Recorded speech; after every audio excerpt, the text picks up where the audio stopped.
World test চ্যাম্পিয়নশিপের point টেবিলে বাংলাদেশ আমরা এখন আছি 4 নম্বরে। অস্ট্রেলিয়ার বিপক্ষে এই জয়ের আগেও 4 নম্বরে ছিলাম, জয়ের পরে 4 নম্বরে অবস্থানটা আরো সুসংহত করেছে। প্রশ্ন হচ্ছে, এই ওয়ার্ল্ড টেস্ট চ্যাম্পিয়নশিপের সাইকেল শেষে বাংলাদেশ কি টপ টুর মধ্যে থাকতে পারবে, ফাইনাল খেলতে পারবে?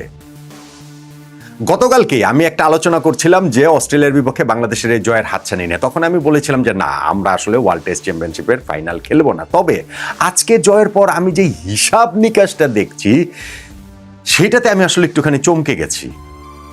আমার কাছে মনে হচ্ছে সম্ভব তো ওয়ার্ল্ড টেস্ট চ্যাম্পিয়নশিপের ফাইনাল খেলা বাংলাদেশের পক্ষে সম্ভব। আমি এখনো বলছি হয়তো আমরা ফাইনাল খেলবো না, কিন্তু কাগজে কলমে বলছে এই সাইকেলটাতে আমরা এখন পর্যন্ত যেরকম খেলেছি, আর কি করলে সাইকেলের বাকি অংশটাতে আমরা সেরা দুইটা দলের মধ্যে থাকতে পারি এবং আমরা ওয়ার্ল্ড টেস্ট চ্যাম্পিয়নশিপ ফাইনালটা খেলতে পারি। আমি যেটা বললাম যে আমাকেই চমকে দিয়েছে এই হিসাবটা। আমরা যে এত কাছাকাছি রয়েছি, কাছাকাছি মানে অবশ্যই অনেক কঠিন পথ, কিন্তু এটা যে কোনো অসম্ভব না, আমার কাছে অন্তত সেটা মনে হয়েছে। আপনারা আমার এই হিসাব নিকাশটা শুনলেই সেটা বুঝতে পারবেন। আর আবারও আপনাদেরকে অনুরোধটা করি, বাংলাদেশ আজকে অস্ট্রেলিয়ার বিপক্ষে অবিস্মরণীয় একটা জয় পেয়েছে। এই খুশির মধ্যে অনুরোধটা জানাতে চাই যে আমাদের নট আউট ওমান চ্যানেলটা যারা এখনো সাবস্ক্রাইব করেননি, ইউটিউব চ্যানেলটা আপনারা সাবস্ক্রাইব করে নিন। আমি জানি অনেকেই আপনারা ভিডিও দেখেন, কমেন্টস করেন, লাইক করেন, শেয়ার করেন, কিন্তু সাবস্ক্রাইব করেননি। যে আচ্ছা ঠিক আছে, এটা তো আমরা সবসময় এমনি দেখি, কিন্তু সাবস্ক্রাইবটা করলে আমরা একটা সাহস পাই। আমাদের যেমন প্রায় 9 লাখ সাবস্ক্রাইবার হতে আর মনে হয় 1000 বাকি রয়েছে, ফলে এইখানটা তো একটা মাইল ফলকের সামনে আমরা দাঁড়িয়ে আছি। আজকে অস্ট্রেলিয়ার বিপক্ষে টেস্ট জয়ের এই দিনটাতেই সেই মাইল ফলকটা হয়ে যাক না। আমি সেই জন্য আর কি সবার কাছে এই অনুরোধটা করছি যে যারা সাবস্ক্রাইব করেননি প্লিজ প্লিজ প্লিজ আমাদের এই ইউটিউব চ্যানেলটা সাবস্ক্রাইব করে নিন। এখন আসেন যে আমরা ওয়ার্ল্ড টেস্ট চ্যাম্পিয়নশিপের কোন জায়গাটাতে রয়েছি সেইটা আমি একেবারেই কাগজে কলমে হিসাব নিকাশ করেই আপনাদেরকে বলছি যে কোনো জায়গায় কোনো যেন ভুল না থাকে, কোনো জায়গায় কোনো যেন খুঁতটা না থাকে। ওয়ার্ল্ড টেস্ট চ্যাম্পিয়নশিপের এখনকার পয়েন্ট টেবিলে 1 নম্বরে রয়েছে অস্ট্রেলিয়া 77.78 পয়েন্ট পার্সেন্টেজ নিয়ে, 2 নম্বরে রয়েছে সাউথ আফ্রিকা 75% নিয়ে, নিউজিল্যান্ড 3 নম্বরে রয়েছে 72.22% নিয়ে, এবং 4 নম্বরে বাংলাদেশ আমরা রয়েছি 66.67 পয়েন্ট পার্সেন্টেজ নিয়ে, 5 নম্বরে ইন্ডিয়া, 6 নম্বরে শ্রীলঙ্কা 48%, 41%, এবং পরেরগুলো হচ্ছে এরকম 9টা দেশ এই ওয়ার্ল্ড টেস্ট চ্যাম্পিয়নশিপে রয়েছে।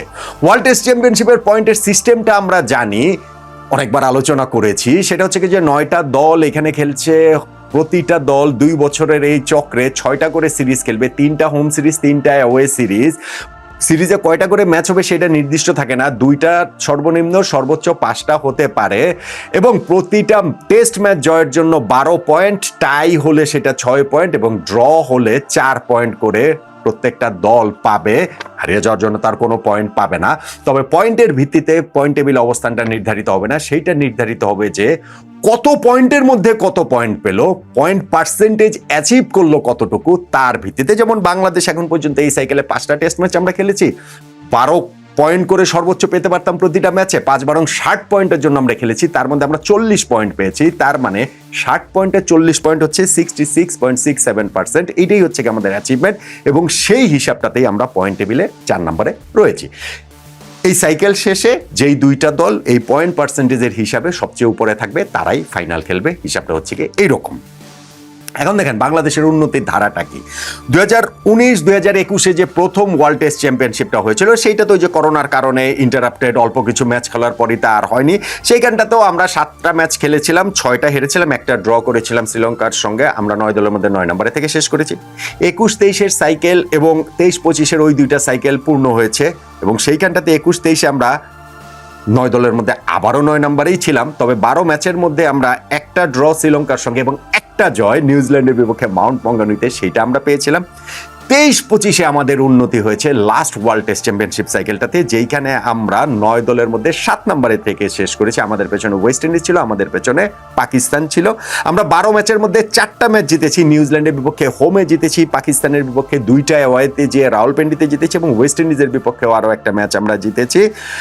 এবং সেইখানে আমরা 7 নম্বরে থেকে শেষ করেছি। পয়েন্ট পার্সেন্টেজের হিসাবটাও যদি ধরেন, প্রথম সাইকেলে আমাদের সেটা ছিল 4.76%, পরের সাইকেলে সেটা 11.1111% এবং থার্ড লাস্ট সাইকেলটাতে 31.25%। ফলে এই জায়গাটাতে আমাদের উন্নতি রয়েছে। এখন এই সাইকেলটাতে আমরা এরই মধ্যে 5টা টেস্ট খেলে 3টা ম্যাচ জিতেছি, একটা ড্র হয়েছে এবং একটা হেরেছি, যেই কারণে 60 পয়েন্টে বাংলাদেশের 40 পয়েন্ট হয়েছে। পয়েন্ট পার্সেন্টেজ অ্যাচিভমেন্ট হচ্ছে 66.67%। টেস্ট চ্যাম্পিয়নশিপের এই সাইকেলটাতে আমরা শ্রীলঙ্কার সঙ্গে প্রথম শুরু করেছি, যেখানে শ্রীলঙ্কার কাছে আমরা একটা টেস্ট হেরেছি এবং একটা ড্র করেছি।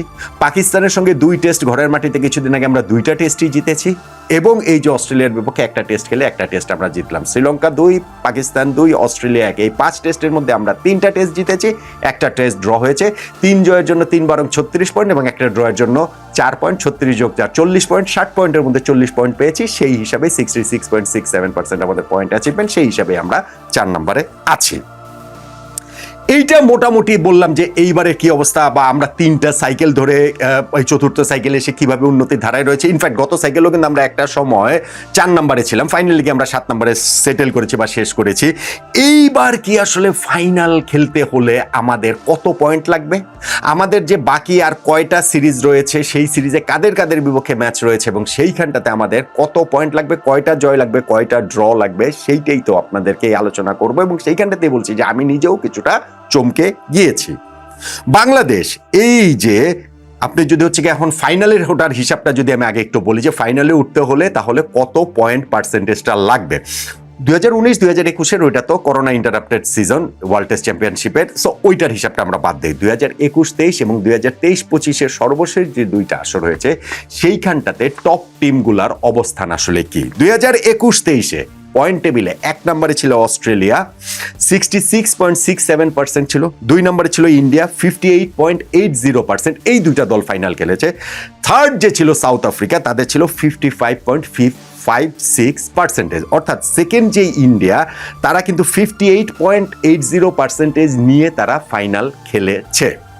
2023-25 সাইকেলটাতে সাউথ আফ্রিকা 1 নম্বরে ছিল 69.44% নিয়ে, অস্ট্রেলিয়া সেকেন্ডে ছিল 67.54% নিয়ে।